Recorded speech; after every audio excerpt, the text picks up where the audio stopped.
ಹುಟ್ಟಿದರೆ ಕನ್ನಡ ನಾಡಲು ಹುಟ್ಟಬೇಕು.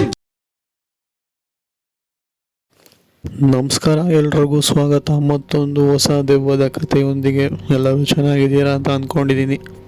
ಈ ಒಂದು ಕಥೆನ ಪೂರ್ತಿಯಾಗಿ ಕೇಳಿ, ಆಮೇಲೆ ನಿಮ್ಮ ಅನಿಸಿಕೆನ ತಿಳಿಸಿ. ಈ ಒಂದು ಕಥೆನ ನಮಗೆ ಕೊಟ್ಟಿರೋ ಬಂದ್ಬಿಟ್ಟು ಮುರಳಿ ಅಂತ ಹೇಳಿ. ಸೊ ಇವರು ಮೂಲತಃ ಬೈಂದೂರು. ಸೊ ಇದು ಬರೋವಂಥದ್ದು ಬಂದ್ಬಿಟ್ಟು ಭಟ್ಕಳ ಹತ್ರ ಬರುವಂಥದ್ದು. ಅಂದರೆ ನೀವೇನಾದರೂ ಕುಂದಾಪುರ ಆ ಕಡೆ ಯಾರಾದರೂ ವಾಸವಾಗಿದ್ದೀರಾ ಅಂತ ಅಂದರೆ ನಿಮಗೆ ಈ ಒಂದು ಊರು ಗೊತ್ತೇ ಇರುತ್ತೆ. ಸೊ ಈ ಒಂದು ಊರಲ್ಲಿ ಆದಂತಹ ಘಟನೆನ ಅವ್ರು ನಿಮಗೆ ತಿಳಿಸ್ಕೊಟ್ಟಿರುವಂಥದ್ದು. ಸೊ ಅವರ ಬೀದಿಯಲ್ಲಿ ಆದಂತಹ ಘಟನೆಗಳಿದು ಆ್ಯಕ್ಚುಲಿ. ಅಂದರೆ ಈ ಮುರಳಿ ಅವರು ಮೂಲತಃ ಬೈಂದೂರಿನವರು. ಸೊ ಆ ಒಂದು ಊರುಗಳಲ್ಲಿ ಒಂದೊಂದು ರೋಡ್ನ ಒಂದೊಂದು ಬೀದಿಗಳು ಅಂತ ಮಾಡ್ಕೊಂಡಿರ್ತಾರೆ. ಸೊ ಆಲ್ಮೋಸ್ಟ್ ಊರ ಕಡೆ ಯಾರಾದರೂ ಇದ್ದೀರಾ ಅಂತಂದರೆ ಗೊತ್ತೇ ಇರುತ್ತೆ.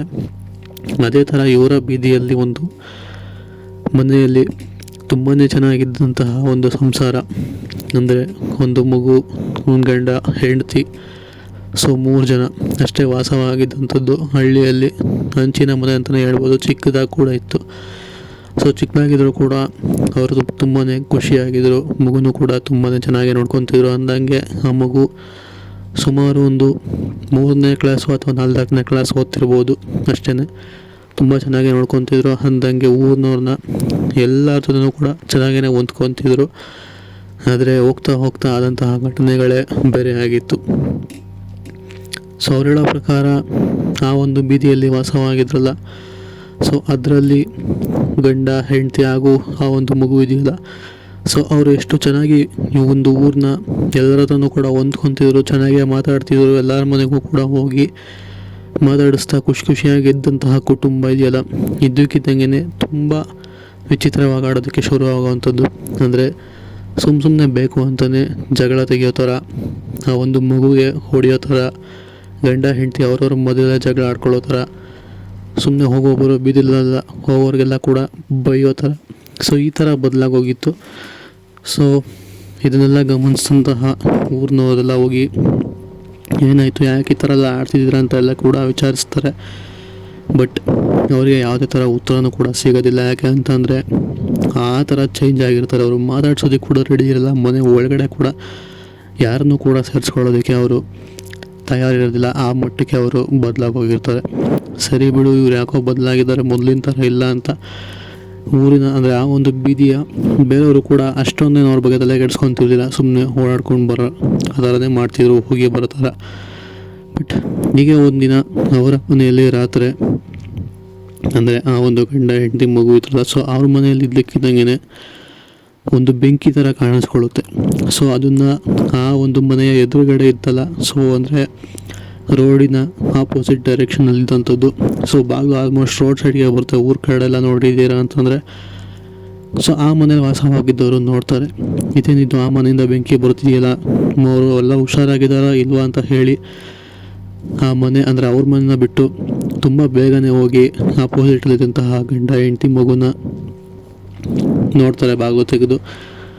ಅನ್ಫಾರ್ಚುನೇಟ್ಲಿ ಆ ಮನೇಲಿ ಬೆಂಕಿ ಕಾಣಿಸ್ಕೊತಲ್ಲ, ಆದರೂ ಕೂಡ ಆ ಒಂದು ಮನೆ ಒಳಗಡೆ ಏನೂ ಕೂಡ ಆಗಿರೋದಿಲ್ಲ. ಕೊನೆಗೆ ಅಲ್ಲಿ ಅಡುಗೆನೂ ಕೂಡ ಮಾಡ್ತಿರೋದಿಲ್ಲ.